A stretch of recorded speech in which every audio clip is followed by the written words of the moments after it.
जिओ एवं एयरटेल होश उड़ाइला बीएसएनएल उपभोक्तांक पई आनिला एमिति एक प्लान। भारतर टेलिकम कंपनी बीएसएनएल खूब शीघ्र सारा देश में निज 4G सेवा आरंभ करिवो। एही खबर सामाजिक गणमाध्यम रे बहुत चर्चा हेउछि। अन्य समस्त घरोई कंपनी माने निज प्लान रो दाम बढ़ाई दैछंती। एही समय बीएसएनएल एक खास प्लान नेई करी आसीछि जहा थरे रिचार्ज कले वर्षे चलिबो। एथिरे प्रतिदिन 2 GB डाटा, अनलिमिटेड कॉलिंग एवं अनेक बेनिफिट मिलिबो।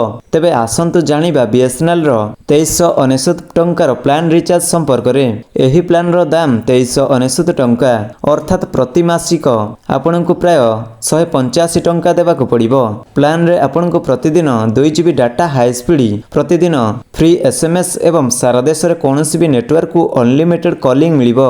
एहा सहित जिंग म्यूजिक, बीएसएनएल टून भली अनेक फायदा मिलिबो। कहि रखुछु रिलायंस, जियो, एयरटेल एवं वोडाफोन भली बड़ प्राइवेट टेलिकम कंपनी माने निकट रे निज प्लान रो दाम बढ़ाई दैछंती। एहा फଳରେ कोटी कोटी लोकंकु झटका लागिछि।